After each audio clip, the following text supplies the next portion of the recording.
नमस्कार दोस्तों, Mishra sir mining classes Dhanbad में पुनः आपका स्वागत है।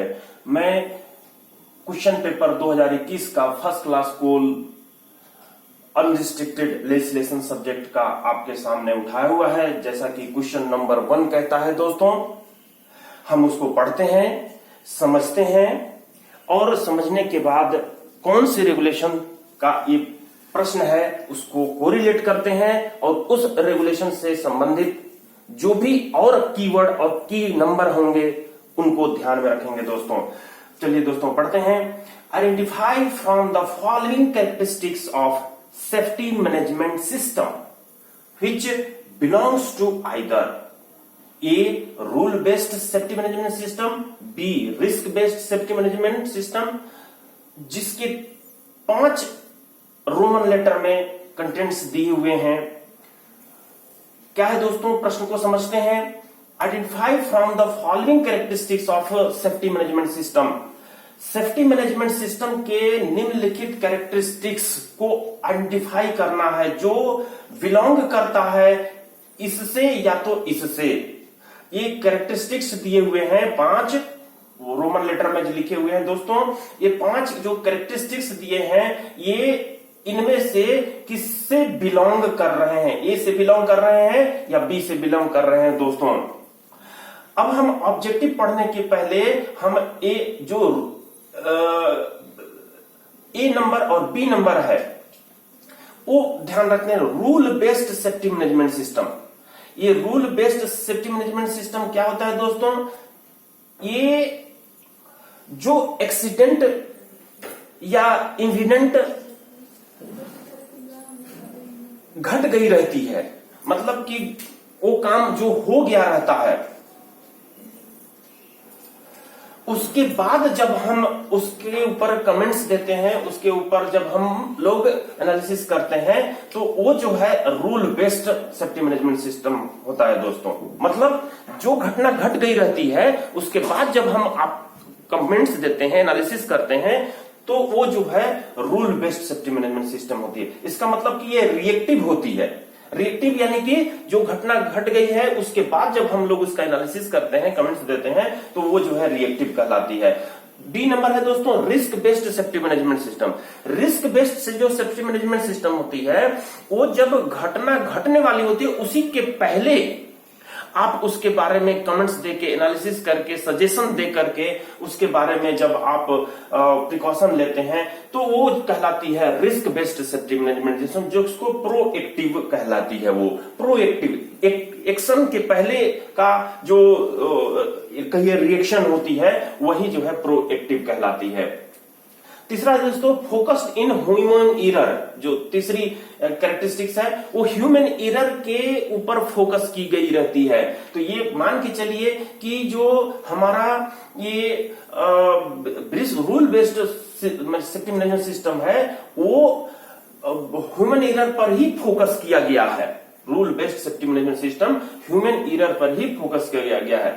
फोकस्ड ऑन सिस्टम एरर कहने का मतलब कि काम जो आप चलाने के लिए जो सिस्टम बनाए हुए हैं उस सिस्टम में जब कोई एरर आ जाती है तो उसके ऊपर अगर फोकस किया गया, चाहे प्लेस की बात हो चाहे वो मशीन की बात हो, वो सिस्टम में अगर कोई एरर आ गई है तो उसको हम लोग बोलते हैं कौन सा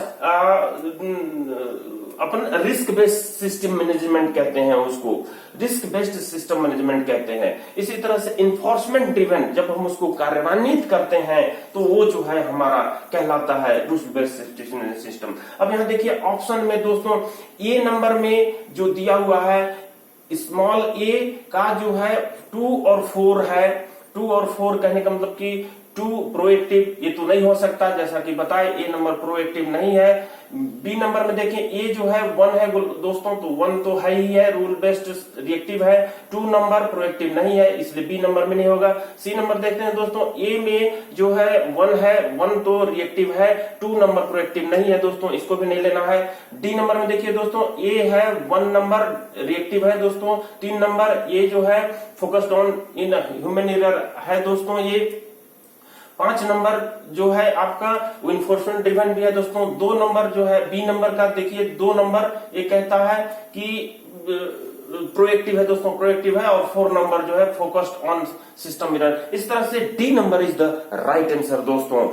आप इस तरीके से प्रश्न को आराम से समझने की जरूरत है। बड़े बड़े प्रश्न भी लिखे रहते हैं, छोटे छोटे प्रश्न भी रखे रहते हैं, इसलिए प्रश्न देखकर हड़बड़ाना नहीं है दोस्तों। आपको बड़ी प्रश्न को आराम से पढ़ना है, टाइम लगेगी लेकिन समझते हुए पढ़ना है।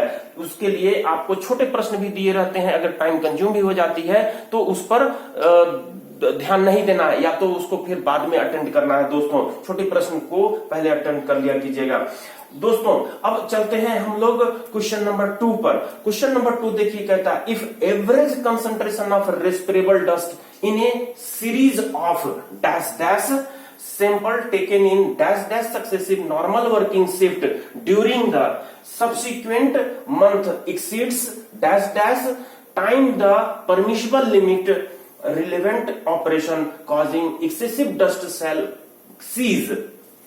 अब यहां पे दोस्तों ए नंबर ऑप्शन या डी नंबर ऑप्शन जो दिए हुए हैं, सी नंबर, डी नंबर, ई नंबर, वो पढ़ने के पहले ये जो आपका जैसे ही दिया है रेस्पिरेबल डस्ट, तो यहां पर आपको तुरंत ध्यान में आना चाहिए कि ये रेगुलेशन 143 रेगुलेशन सीएमआर 2017 का ये प्रश्न है।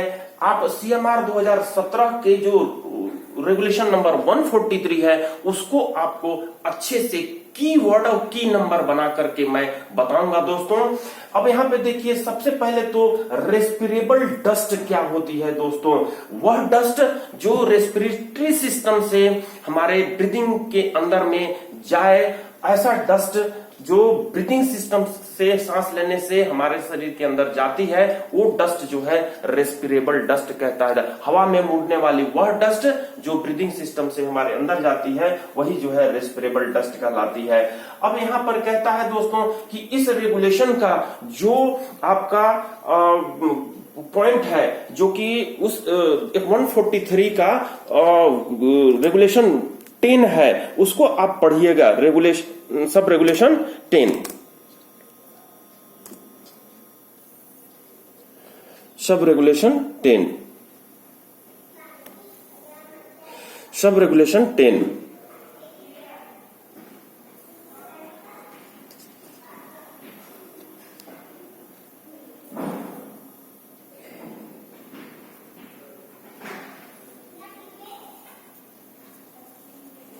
देखिए दोस्तों, यहां पर आपको कह रहा है, क्या कह रहा है दोस्तों, मैं दूसरा स्टिक उठा लेता हूं कंप्यूटर में बताने के लिए। देखिएगा, ध्यान दीजिएगा, थोड़ा सा और आपको क्लियर विजन के लिए मैं झुका देता हूं। ये मैं यहां पर लिया हूं कोल माइंस रेगुलेशन 2017 का ये पीडीएफ है दोस्तों, आपको दिखाई दे रही होगी। हाँ, अब देखिए दोस्तों, यहां पर पढ़ने का प्रयास कीजिए। If the average concentration of respirable dust in a series of 5 samples taken in 7 successive normal working shift during the subsequent month exceeds 1.5 times the permissible limit, 1.5 times the permissible limit, the relevant operation or operating causing excessive dust cell seize। Same statement वहां से उठा करके यहां पे डाल दिया है। इसका मतलब क्या होता है दोस्तों कि जो रेस्पिरेबल डस्ट है उसका जो एवरेज कंसंट्रेशन है वो लगातार 7 शिफ्टों में 7 शिफ्टों में 5 सैंपल लेने के बाद यदि वो जो परमिशिबल लिमिट है उसका 1.5 गुना अगर अधिक आती है डस्ट कंसंट्रेशन, रेस्पिरेबल डस्ट कंसंट्रेशन, तो उस काम को सीज कर दिया जाएगा, CEASE, सीज कर दिया जाएगा। यानी उस ऑपरेशन को वो क्या कर दिया जाएगा, बंद कर दिया जाएगा दोस्तों। तो यहां पर जो है 5 सैंपल 7 सक्सेसिव शिफ्ट और 5 सैंपल 7 सक्सेसिव शिफ्ट और 1.5 टाइम्स ये जो है, जो आपके ऑप्शन में दी हुई दोस्तों, अब आपको दिखाई दे रही होगी बोर्ड में दोस्तों कि ए नंबर देखिए यहां पर लिखा हुआ 5, 7 और ये है 1.5 दोस्तों, 1.5 दोस्तों। तो यहाँ पर ये नंबर ही जो है आपकी राइट आंसर है। अगर आप उस रेगुलेशन को अच्छे से दिमाग में रखे हुए हैं दोस्तों, तो तुरंत आप ये नंबर पर टिक लगा करके आगे देखने की जरूरत नहीं समझते हैं दोस्तों। इस तरह से हमारी ये क्वेश्चन 2 जो रेगुलेशन 143 के सब रेगुलेशन 10 से रिलेटेड थी, उसको हमने पढ़ा। दोस्तों आपको ध्यान रखना होगा कि इस जो रेगुलेशन का कीवर्ड और की नंबर्स हैं, उसको आपको ध्यान में रखना है। उसको हम अगले क्लास में चर्चा करते हैं। यहां पर हम लोग क्वेश्चन नंबर 3 पर आते हैं। देखिएगा, हम क्वेश्चन नंबर 3 को भी ये जो है अपना उससे समझाने का प्रयास करते हैं जो पिछले साल की क्वेश्चन पूछी हुई है।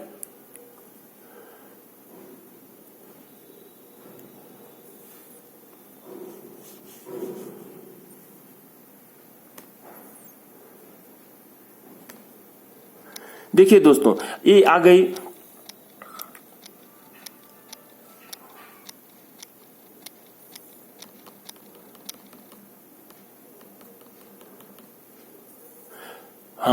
ये आ गई क्वेश्चन नंबर 3 दोस्तों।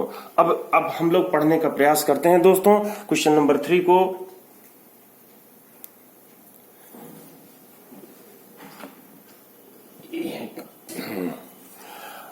Question number 3. An order under section 22 for prohibiting of extraction or reduction of pillars may not be issued if such operation is. अब यहां पे देखिए दोस्तों, कह रहा है क्या क्वेश्चन कि सेक्शन 22 के अंतर्गत जो ऑर्डर दी जाती है, किसके लिए? पिलर के रिडक्शन और एक्सट्रैक्शन को रोकने के लिए, प्रोहिबिट करने के लिए। तो may not be issued if such operation. तो इसमें से मे नॉट बी इशूज लिखता है दोस्तों कि इसमें से कौन सी ऐसी है ऑपरेशन जिसके लिए वो नोटिस जो है, ऑर्डर जो है नहीं दी जाती है। इसमें से कौन सी ऑपरेशन है जिसके लिए नोटिस या ऑर्डर जो है, ऑर्डर नहीं दी जाती है। अब देखिए दोस्तों, इसमें जो ऑप्शंस दिए हैं, adequate arrangement for not providing stone dust barrier, A number. B number देखिए likely to cause crushing of pillars. C number देखिए दोस्तों प्रीमेचर कोलैप्स। डी नंबर देखिए adequate provision against the outbreak of fire has not been provided. E number दोस्तों endanger life और safety of person. तो यहां पर आप देखिए दोस्तों, मैं जो ये माइंस एक्ट 1952 का सेक्शन 22 है, उसका सब सेक्शन 2 को, सेक्शन 2 को, सेक्शन 22 का सब सेक्शन 2 को मैं दिखा रहा हूं दोस्तों। ये कहता है, देखिए दोस्तों यहां पर, without prejudice to the provision content in sub section the chief inspector or the inspector as the case may be driven by order in writing। मैं थोड़ा बड़ा कर दे रहा हूं दोस्तों। अब देखिए, order in writing address to the owner agent और manager of mine prohibit the extraction और रिडक्शन ऑफ पिलर्स। आ गई आपकी प्रश्न। और block of minerals in any और part thereof if in his opinion such operation is likely to cause the crushing of pillars। देखिए दोस्तों, crushing of pillars दिया हुआ है, और ब्लॉक ऑफ मिनरल्स और द प्रीमेचर कोलैप्स भी दिया है दोस्तों, of any part of the working और अदरवाइज इंडेंजर द माइन और द लाइफ और safety of the person employed therein. और if in opinion adequate provision against the outbreak of fire or flooding has not been made to providing for the sealing of and isolation of part of the mine in which such operation is contemplated and for restricting the area that might be affected by fire or flooding। तो यहां पर आपकी जो जितने option है वो reduction of pillar जो option दिए हुए हैं, देखिए वो किसकी किसकी चर्चा कर लिया, क्रशिंग ऑफ पिलर की चर्चा कर लिया, प्रीमेचर कोलैप्स की चर्चा उसमें कर लिया, अगेंस्ट आउटब्रेक जो हुई रहती है फायर के कारण से, वो नॉट प्रोवाइड हुई रहती है फायर के कारण से, जो आउटब्रेक के कारण एडिक्वेट प्रोविजन अगर नहीं लिए हैं, पर्याप्त प्रोविजन अगर नहीं लिए हैं, उसके लिए इंडेंजर लाइफ और सेफ्टी ऑफ पर्सन, लोगों के सेफ्टी और लाइफ के लिए जो इंडेंजर है, तो इनमें से किसके द्वारा, इन सभी के द्वारा तो लिया जाता है। ये नंबर दोस्तों देखिए कि जो स्टोन डस्ट बैरियर प्रोवाइड की जाती है उसके लिए अगर एडिक्वेट अरेंजमेंट आप नहीं लिए हैं तो उसके लिए सेक्शन 22 के जो सब सेक्शन 2 है उसके अंदर ऑर्डर नहीं दी जाती है दोस्तों। इस तरह से जो सेक्शन 22 है दोस्तों उसका भी कीवर्ड और की नंबर को आपको कलेक्ट करके रखना होगा, जिसको मैं अगले क्लास में दिखाऊंगा दोस्तों। अब हम लोग चलते हैं क्वेश्चन नंबर 4 की ओर। क्वेश्चन नंबर 4 की ओर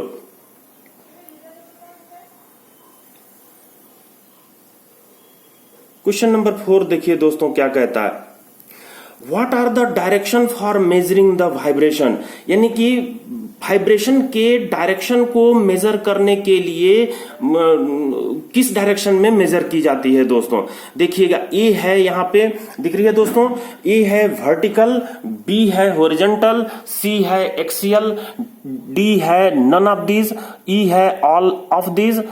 तो यहां पर जो वाइब्रेशन ओपन कास्ट माइंस में ब्लास्टिंग के दौरान या अंडरग्राउंड में जो ब्लास्टिंग के दौरान जो वाइब्रेशन उत्पन्न होती है दोस्तों वो चारों साइड मेजर करने के लिए की जाती है। पर्टिकुलर एक साइड नहीं, चारों साइड कहां तक जाती है वो हम लोग मेजर करने के लिए इस्तेमाल करते हैं। तो यहां पर जो ऑप्शन ई है ऑल ऑफ दीज, इसके राइट आंसर होगी दोस्तों, ऑप्शन ई जो है राइट आंसर होगी दोस्तों। तो वाइब्रेशन मेजरमेंटिंग इंस्ट्रूमेंट सभी डायरेक्शन में अपना मेजर करती है क्या, वाइब्रेशन। नेक्स्ट क्वेश्चन पर आते हैं दोस्तों, question number 5, notice under section 22, फिर सेक्शन 22 का आ गई प्रश्न दोस्तों। Notice under section 22 of the mines act shall be issued only by, यानी कि जो माइंस एक्ट का सेक्शन 22 है वो किसके द्वारा इशूड की जाती है। ए नंबर चीफ इंस्पेक्टर और inspector of mines, B number chief inspector और district magistrate, C number inspector of mines, D number chief inspector of mines, E number district magistrate. तो यहां पर मैं आंसर नहीं लिखा हूं दोस्तों, लेकिन देखिए मैं यहां पर जो है आपके सामने ये जो प्रोविजन है माइंस एक्ट 1952 का 1 नंबर उसको मैं लाकर दिखा रहा हूं दोस्तों। बड़ा करके देखिएगा कि किसके द्वारा वो जो है नोटिस इशू की जाती है दोस्तों। देखिए, if in respect of any matter for such no express provision is made by or under this act, if it appears to the chief inspector or an inspector that any mine or part thereof or any matter, thing or practice in or connected with the mine, तो यहां पर देखिए chief inspector और N inspector आ गई दोस्तों। देखिएगा अगले line में पढ़ करके, यही जो है नोटिस इन्हीं को देना रहता है। देखिए आगे क्या कहते हैं, thing to practice in connected with the mind और with the control supervision management defective और defective so as to their attain और tend to the bodily injury of any person, he may give notice in writing thereof to the owner, agent or manager of the mine, and shall state in the notice the particulars in respect of which he consider the mine or part thereof or other matter, things or practice to be danger to defective, and require the same to be remedied within such time and in such manner as he may specify therein the notice।